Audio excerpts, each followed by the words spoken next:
আসসালামু আলাইকুম রহমতুল্লাহি ওবরকাতুহু। সম্মানিত দর্শক, আজকে যে বিষয়টি নিয়ে আলোচনা করব এটি ফেসবুক একটা ট্রল নিয়ে। আমাদের দেশে এখন যে অবস্থা শুরু হয়েছে তাতে করে ডক্টর মোহাম্মদ ইউনূস নামে যে কোনো একটা মানুষ বাংলাদেশে ছিলেন, তিনি যে নোবেলের মতো একটি মর্যাদাপূর্ণ পুরস্কার পেয়েছেন, যিনি বাংলাদেশের গত ১০০ বছরে বিভিন্ন সেক্টরে যারা সফল হয়েছেন তাদের মধ্যে ওয়ান অফ দ্য টপ 10। আর যদি অর্থনৈতিক সেক্টর বলেন এবং গ্লোবালাইজেশন বলেন, তাহলে গত ৫০ বছরের মধ্যে তার মতো এরকম আন্তর্জাতিকভাবে স্বীকৃত এবং আন্তর্জাতিকভাবে পরিচিতি বাংলাদেশে কোনো ব্যক্তি পাননি। এটা হলো বাস্তবতা।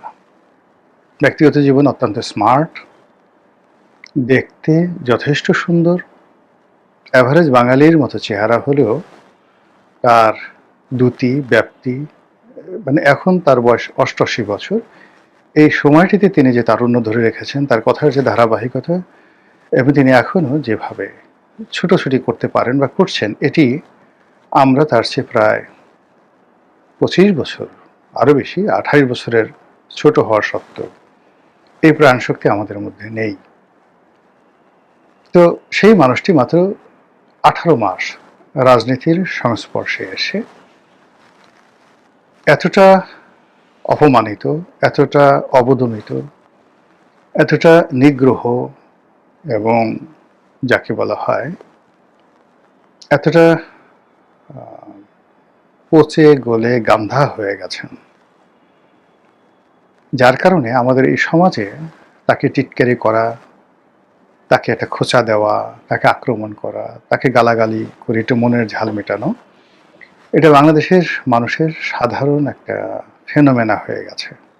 সকালের নাস্তা যেমন অপরিহার্য, রাতের ঘুম যেভাবে অপরিহার্য, এভাবে বাংলার জমিনে ডক্টর মোহাম্মদ ইউনূসকে গালাগাল করা এখন অনেকের একটা স্টাইলে পরিণত হয়েছে। মানুষ গালাগালি দিতেও পছন্দ করে, শুনতেও পছন্দ করে। তো এরকম ইন্টারনেট ঘিরে, সামাজিক মাধ্যম ঘিরে ডক্টর মোহাম্মদ ইউনূসকে নিয়ে যে সকল ট্রল হয়, গালাগালি হয়, তার মধ্যে এই যে আমি আজকে যে শিরোনাম, এরকম শিরোনামে একটা বক্তব্য দেখলাম যে সামবডি, তিনি বলছেন যে ডক্টর মোহাম্মদ ইউনূস এনসিপিতে যোগদান করছে। আমি নিশ্চিত তিনি সেটা ঠাট্টা করে বলেছেন। আর এটা নিয়ে আমি যে ভিডিও করছি, কন্টেন্ট তৈরি করছি, এটাকে আমি ঠাট্টা করে করছি প্রশ্নে আসে না, আমি সিরিয়াসলি করছি। কেন করছি সেটা আপনাদেরকে বুঝিয়ে বলব। প্রথমত, যে ডক্টর মোহাম্মদ ইউনূসকে যেভাবে গুতোগুতি করা হচ্ছে, যেভাবে ধাক্কাধাক্কি করা হচ্ছে, তাতে করে সারা দুনিয়ায় তিনি এখন নিগৃহীত। আপনারা জানেন যে পশ্চিমা দুনিয়াগুলো, বিশেষ করে ধনতান্ত্রিক বিশ্ব, তারা টাকা ছাড়া কাউকে চেনেন না। আমেরিকার যে সাম্রাজ্যবাদ, সেই সাম্রাজ্যবাদের একটা প্রধান বৈশিষ্ট্য হলো যতক্ষণ পর্যন্ত আপনার ক্ষমতা আছে, যতক্ষণ পর্যন্ত আপনার টাকা আছে, এবং যতক্ষণ পর্যন্ত আপনি শরীর এবং মন দিয়ে আমেরিকার সেবা করতে পারবেন, ততক্ষণ পর্যন্ত তারা আপনাকে মাথায় করে নাচবে। এক।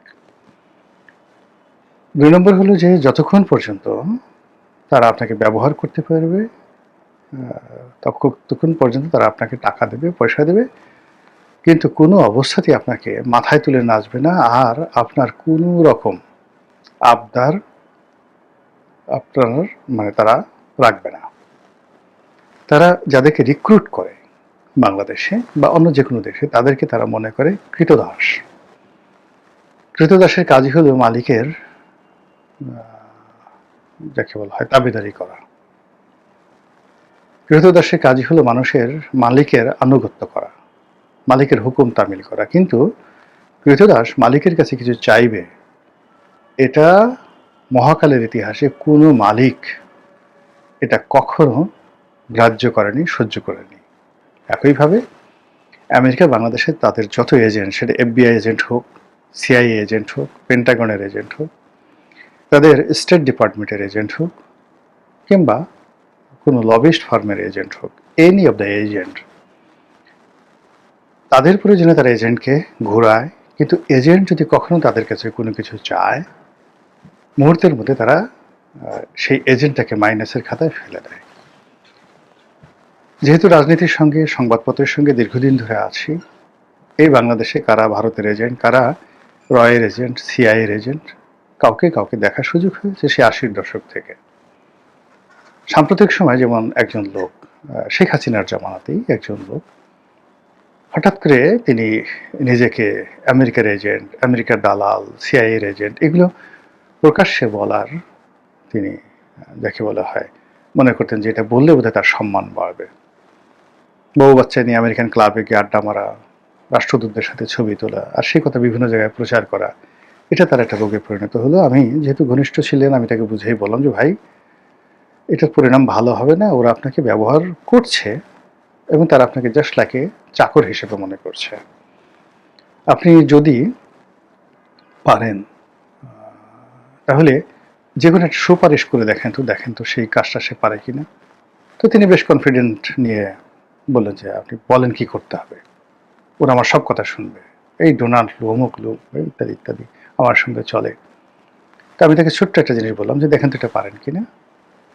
আমি জানি যে এটা হবে না, তো সেটা সে আর পারেনি, বলছে বা বলেনি, হয়তো বলেছে, কিন্তু ওই ঘটনার পর অর্থাৎ যেই মুহূর্তে সেটা বলেছে সেই ঘটনার পরে একইভাবে আমেরিকা তাকে ব্ল্যাকলিস্ট করে ফেলেছে। সে আমেরিকার খাতায় আর নেই। এখনো লোকজন তাকে অনেকে ভাবে আমেরিকার সাথে তার ভালো সম্পর্ক, কিন্তু আমেরিকার কোনো দপ্তরের সাথে তার কোনো ভালো সম্পর্ক নেই, যোগাযোগটা পর্যন্ত নেই। এই গেল এক। আর এক লোক এরকম ভারতের দালাল ছিল দীর্ঘদিন। তো ভারতের দালাল ছিল, কিন্তু সেই ভারতের কাছ থেকে টাকা নিয়ে সে কিছু কাজকর্ম করার চেষ্টা করেছে, কিন্তু ভারত যখন বুঝতে পেরেছে যে এই টাকা যে উদ্দেশ্যে দেওয়া হয়েছিল সেই উদ্দেশ্যে ব্যবহার না করে সে একটা অ্যাপার্টমেন্ট কিনেছে বা একটা জমি কিনেছে, এরকম একটা কথাবার্তা। দেখা গেল ভারত তার ভিসা বন্ধ করে দিয়েছে, তার জীবন নিয়ে টানাটানি। এবং আওয়ামী লীগ সরকারের আমলে তার ব্যাংক অ্যাকাউন্ট তলব, তাকে ডিবি অফিস, এসবি অফিস থেকে শুরু করে যে টানা হেঁচড়া করে তার লোকজনকে যা কিছু করে তার জীবন তছনছ করে দিচ্ছে। কিন্তু সে এখনো বলে বেড়াচ্ছে ভারতের সাথে তার খুব ভালো সম্পর্ক, আর এই ভয়ে অনেক লোক তাকে তাদের দালাল বা এজেন্ট হিসেবে নিয়োগ করছে।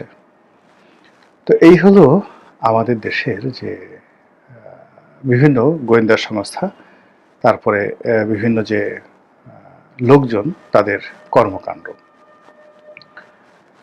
তো এইভাবে আমেরিকা বলেন, ভারত বলেন, অন্যান্য যারা বলেন, তারা তাদের এজেন্ট নিয়োগ করে, তারা তাদের লোকজন নিয়োগ করে, তারপর আবার সময় মতো তাদেরকে ছুঁড়ে ফেলে দেয়।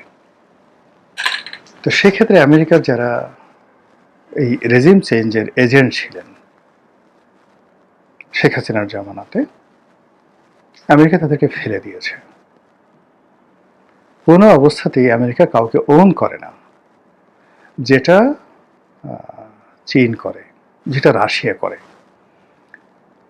আমি সিঙ্গাপুরের প্রয়াত প্রেসিডেন্ট লি কুয়ানের একটি বক্তব্য শুনছিলাম যে চীনের সঙ্গে তাদের একটা সম্পর্ক হলো, চীন যখন যেটা বলে প্রথমত অনেকক্ষণ শোনে আর চিন্তা ভাবনা করে বলে। যেমন তিনি দেং জিয়াওপিং তার সঙ্গে লি কুয়ানের একটা বৈঠক হলো সিঙ্গাপুরে। তো তিনি তাকে বললেন, দেং জিয়াওপিং বললেন যে তোমাকে আমার খুব ভালো লেগেছে, তো তুমি বেজিংয়ে আসো, তোমার সঙ্গে আমার আবার দেখা হোক। তো লি কুয়ান বললেন যে দেখা করব, তুমি তোমাদের দেশ যখন উন্নত হবে তখন যাব। তো উনি বললেন যে সে তো অনেক বছর লাগবে, ওই সময়টাতে আমি বেঁচে থাকবো কিনা জানি না, তুমি থাকবা কিনা তাও জানি না, তা আসো। তো বোঝার চেষ্টা করেন যে দেং জিয়াওপিং এর তার যে ভিশন কোন পর্যায়ে ছিল। তিনি এই কথাটা বলেছেন ৮০-র দশকের একেবারে শুরুতে, ৮১-৮২ সনে। কিন্তু ৯৬-৯৭ সনে মানে চীন যে পর্যায়ে চলে গেছে, তো ওটা দেং জানতেন, কিন্তু তিনি সেটা বলেননি। দ্বিতীয়ত তার কাছে একটা বিষয় তিনি জানতে চাইলেন, বলতে চাইলেন। যেমন মালয়েশিয়াতে যারা কমিউনিস্ট করত, তো তাদেরকে অস্ত্র দিত, সিঙ্গাপুরের সরকারকে হটানোর জন্য চীন দিত। তো এটা নিয়ে প্রশ্ন করা হলো যে তোমাদের তো রাষ্ট্রীয় পলিসি হলো যে কমিউনিজম এমন একটা ব্যাপার, তারা অন্য দেশের ইন্টারনাল ব্যাপারে ইন্টারফেয়ার করবে না, তো তুমি সিঙ্গাপুরের রেজিম চেঞ্জ করার জন্য মালয়েশিয়ান কমিউনিস্ট পার্টিকে টাকা দিচ্ছ কেন, অস্ত্র দিচ্ছ কেন? তো দেং বললেন যে আমি তো এই বিষয়টা জানি না, আমি খুব দ্রুত জেনে ব্যবস্থা নিয়ে তারপর তোমাকে জানাবো। ঠিক এর 18 মাস পরে দেং জিয়াওপিং তাকে বললেন যে তুমি যে অভিযোগ করেছিলে সেটা আমি তদন্ত করেছি, তদন্ত করার পর সত্যতা পেয়েছি, তারপরে সেটা বন্ধ করেছি, নাও ইউ আর সেফ। আমি যেটা পেরেছি এখন আমি তোমাকে এটা বললাম। তো এটা হলো চীনা জাতির কমিটমেন্ট, কথা বলার ধরন, কাজ করার ধরন, এবং তারা তাদের যে রাজনীতির এবং সভ্যতার 5000 ইয়ার্স অফ সিভিলাইজেশন, এটা তারা স্মরণ করে। এবং এখনও চীনের যারা লোকজন, আপনি দেখবেন সেই ইউনানি চিকিৎসা, সেই শিহুয়ানটি, সেই কনফুসিয়াস, সেই তাওইজম, এই জিনিসগুলো নিয়ে তারা আছে। তারা আধুনিক চিন্তা করে না, সব পুরনো চিন্তা ধ্যান ধারণা এটা করেই তারা আজকের এই জায়গাতে আসে, দে আর প্রাউড অফ ইট। কিন্তু আমেরিকা হলো জাস্ট আজকের দিনের কথা চিন্তা করবে, not yesterday, even not for tomorrow. আগামীর কথা চিন্তা তারা করে না, গতকালের চিন্তা করে না, আজকের এই বাস্তবতায় ফলে তাদের বন্ধু বানাতে দেরি লাগে না, শত্রু বানাতে দেরি লাগে না। এই জন্য তারা ঘাটাঘাট করে কেটে ফেলে। এবং আপনি তো 100 বছরে আমেরিকার ইতিহাস দেখেন, 100 বছর না, ঠিক 90 বছরে আমেরিকার ইতিহাস দেখেন, প্রথম মহাযুদ্ধ থেকে আজ পর্যন্ত একটি সিঙ্গেল সম্পর্ক তারা রাখতে পারেনি। তো সেই অর্থে বাংলাদেশে যারা আছে তারা আমেরিকার এজেন্ট হয়ে যারা কাজ করেছিল, রেজিম চেঞ্জ করেছিল, শেখ হাসিনার পতন ঘটিয়েছিল, তাদের মধ্যে যদি ইউনূস সাহেব থাকেন, আই ডোন্ট নো, আল্লাহ জানেন, তাহলে তিনি খরচের খাতায় পড়ে গেছেন। কিন্তু ইউনূস তো ধনী ব্যক্তি, তার অনেক টাকা, সারা দুনিয়াতে তার টাকা আছে, বাংলাদেশে তার অনেক টাকা, আপনি আমি সেটা কল্পনাও করতে পারি না। ফলে তার টাকা, তার বুদ্ধি, তার কানেক্টিভিটি, এর কোনো কিছু নিয়ে সে বসে থাকবে না। সে জানে যে আমি যদি দুর্বল হই, অসহায় হই, তাহলে আমাকে শেষ করে দেবে, পাড়িয়ে মেরে ফেলবে।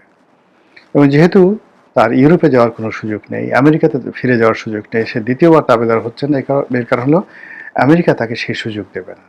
আর আমরা বাংলাদেশে তাকে নিয়ে যেভাবে তুচ্ছ তাচ্ছিল্য করছি, তাকে আক্রমণের মুখে ফেলে দিচ্ছি, তাকে আহত করার চেষ্টা করছি মানসিকভাবে, এবং তাকে ভয় দেখাচ্ছি, মবের ভয় দেখাচ্ছি, সেক্ষেত্রে হি নিডস প্রোটেকশন। আর সেই প্রোটেকশনটা হলো রাষ্ট্রপতির মতো একটি সুরক্ষিত পদ, বঙ্গভবনের মতো একটি সুরক্ষিত আবাসগৃহ, এবং মাথার উপর বিএনপির মতো একটা বড় দলের ছাদ। সেটা তিনি আশা করতে পারেন এবং সেটা তিনি চেষ্টা করছেন। আর সেই কাজে যদি তিনি ব্যাহত হন, ব্যর্থ হন, আর তার